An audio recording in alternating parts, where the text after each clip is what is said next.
लड़की पूरे एक दिन तक समुद्र के बीच में फंसी रही, लेकिन जब आखिरकार उसे बचाने गोताखोर आए तो वह अचानक घबरा गई। बाईं ओर वाले व्यक्ति को एहसास हुआ कि कुछ गड़बड़ है, लेकिन दूसरा व्यक्ति उसको बचाने के लिए आगे बढ़ता रहा और उसके पीछे वाला उसका साथी चुपके से वापस जाने लगा। अगले ही पल एक समुद्री शार्क बाहर आई और उसके साथी को उठा के ले गई। डर के मारे वह लड़की की ओर तैरकर भागा, लेकिन वह चाहे कितना भी तेज क्यों न हो, वह शार्क जितना तेज नहीं हो सकता। अगले ही पल वह लहर के नीचे से गायब हो गया और उसका केवल 2 टुकड़ों में कटा हुआ सर्फबोर्ड बचा था। फिर समुद्र शांत हो गया। लड़की अपने सामने का दृश्य देखकर बुरी तरह से डर गई। उसे समझ नहीं आ रहा था कि क्या करे। पता चला व्यक्ति अपने तैराकी कौशल से शार्क के मुंह से भागने में कामयाब रहा। लड़की उसे घसीट कर ऊपर ले जाने के लिए दौड़ी, लेकिन तभी उसे क्रूर शार्क फिर से समुद्र के अंदर खींच के ले गई। लड़की ने पानी की ओर भय से देखा। उसे उम्मीद थी कि वह दोबारा वापस आएगा, लेकिन इस बार उसे केवल खून दिखाई दिया। धीरे धीरे आसमान में अंधेरा छाने लगा था और बढ़ती हुई लहरें जल्द ही चट्टानों को डुबो देंगी, जिससे उसका बचना असंभव हो जाएगा। लड़की ने पास ही स्थित समुद्री बोया देखा और एक साहसिक निर्णय लिया। जब शार्क ध्यान नहीं दे रही थी, वह सीधे समुद्र में कूद गई और अत्यधिक जहरीली जेलीफिश के एक समूह के पास गुजरी। जेलीफिश ने तुरंत इसे भांप लिया और उसके लिए समुद्र तल को रोशन करने के लिए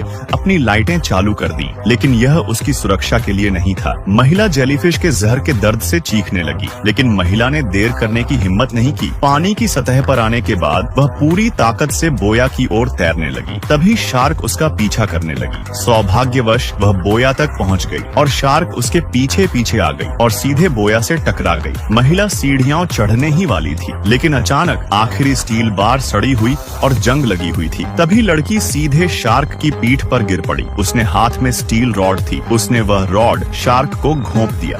लड़की सीधे शार्क की पीठ पर गिर पड़ी। उसने स्टील बार लिया और शार्क में घोंप दिया। फिर लड़की सुरक्षित रूप से ऊपर चढ़ गई, यह सोचकर कि घायल शार्क थोड़ी देर के लिए शांत हो जाएगी, लेकिन शार्क ने फिर से हमला किया। सौभाग्य से लड़की ने खुद को बोया से बांध लिया और फिर वह थकावट के कारण गहरी नींद में चली गई, लेकिन उसके पैरों के माध्यम से खून समुद्र में टपक रहा था। शार्क को खून की गंध आ गई और वह भूख से व्याकुल होकर गोता लगाने लगी, जिससे बोया को बांधने वाली जंजीर टूट गई। गुस्साई लड़की अब और सहन न करने का फैसला किया। उसने फ्लेयर गन निकाली और शार्क के सिर पर गोली चला दी, जिससे शार्क अत्यधिक क्रोधित हो गई और उसने बोया पर हमला जारी रखा। आखिरी जंजीर भी टूटने वाली थी। लड़की घबराकर बोया के शीर्ष पर चढ़ गई, लेकिन कोई फायदा नहीं हुआ। अगले ही पल शार्क ने बोया को कसकर पकड़ लिया। जब उसने बहुत जोर से खींचा तो आखिरी जंजीर भी टूट गई। तभी बोया और लड़की लहर के साथ समुद्र में गिर गए। पानी के नीचे लड़की इधर उधर भागती रही। आखिरकार वह बोया में लगे लोहे के फ्रेम में घुस गई और राहत की सांस ली। उसने सोचा कि उसके चारों ओर लगी स्टील की सलाखें शार्क के हमले को रोकने के लिए